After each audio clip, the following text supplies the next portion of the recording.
Hello, Wolfmined here, and today I'm going to be showing you the XP-55 Ascender, which is a premium American aircraft for the game War Thunder. Pretty much what a premium aircraft is. It's an aircraft that is usually developed by another nation and given to another nation to use, or it's something experimental or something just special in general. So the XP-55 is a prototype aircraft. Never saw service.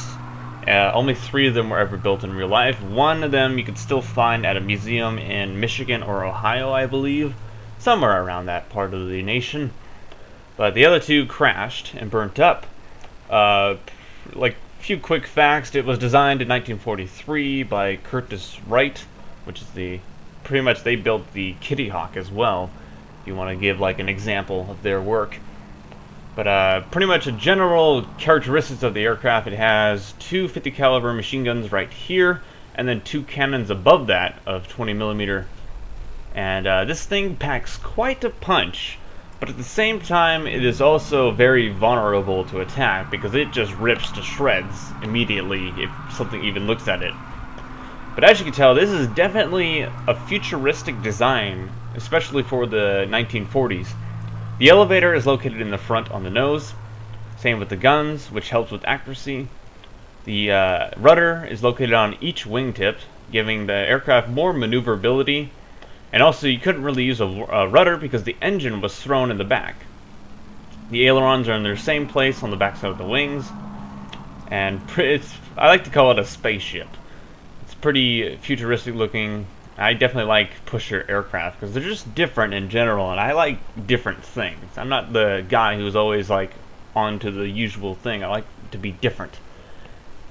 But yeah, so a little more facts about this aircraft. It was tested. It was almost put into full production, but at the time the US Air Force was already experimenting with jet aircraft, so they didn't really find a need for this aircraft. Even though it performed fairly well, it did have a few test problems, but they buffed it out, such as making the elevator bigger because it wasn't as controlling the aircraft as much as they wanted. But in the end, it didn't really see service at all. It was just a prototype, and that was that. So now we're going to switch on to a replay of like one of my flights. I'm going to tell you more about like strategies when flying this aircraft, because as I said, it packs quite a punch, but at the same time it gets ripped to shreds very easily. So we're going to switch over to that right now. Alright, so here you can see it in flight, flying like a UFO pretty much.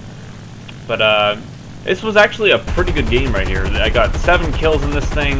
We're pretty much like in the middle of the game right now, since they decided to just jump in the middle and see what's going on, since that's when the most action happened. But definitely a interesting yet fun aircraft to fly.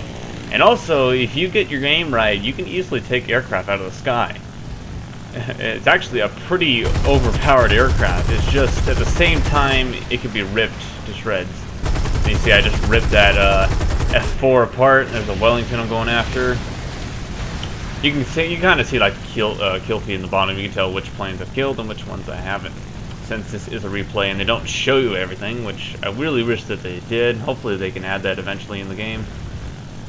But as for strategy with this aircraft, it's definitely a boom and zoom type of aircraft. If you play the game, and if you ever play the Japanese aircraft, those are the type of aircraft that are good with dogfighting but cannot get shot at all. And that's pretty much what this thing is. It has a good turn radius. It's not like great or anything like a British Spitfire or something, but it's definitely more maneuverable than most American aircraft. And with the cannons in its nose, that is also very different than most American aircraft, because not many aircraft for the American or the U.S. Air Force had cannons at the time. I think like the Corsair had some. I know the Lightning had some. I believe there's many others too, but most of them usually had machine guns or rockets or bombs, since usually most of them carried bombs since they don't have cannons, so they could at least do some more damage with bombs. So So yeah, as I said, this is a boom and zoom aircraft, so you want to keep your distance. I usually play defensively. I stay near my enemies, I stay near my team's spawn point and airstrip. Because another problem with this aircraft is since the engine's in the nose, your engine gets shot out quite a lot and quite frequently. Because enemies are shooting behind you typically, so they're shooting right into your engine block, which in turn will rip your engine right apart and have it cease to work, meaning that you'll have to emergency land and repair, hopefully you can, without getting shot down. So yeah, I usually play defensively. I take my time, pick my target. I usually go for something that's on its own. Another thing to be wary about is that since this thing gets shot down very easily, like all you need to do is just one good shot in you and your wing could just rip right off. But usually stay away from the backside of bombers. Now this thing sounds like a very good bomber hunter since its guns are pretty powerful, but at the same time it's really dangerous to do that since there's nothing in the way to stop bullets from hitting your pilot and also from ripping off your wing and stuff. Since the engine is not in the nose, it's pretty much just a clean shot to get your pilot, since the engine's not there to protect your pilot from any bullets. But usually with the Russian aircraft, I usually get shot down quite a bit by their tail gunners. British, not so much. American, yes, but usually it helps to always approach from the side, because usually their waist gunners aren't as powerful. So I usually just come from the side and take my time shooting it down. And as for historical battles, I think I've only flown 2 battles with this thing. And it's definitely quite interesting to fly in historical. It's definitely very hard, especially when going against the Japanese aircraft, because they'll easily outturn you and just rip you apart. But from what I've heard is that this thing is the best against German aircraft in historical. Because German aircraft aren't as maneuverable as this thing, and you can easily get around them.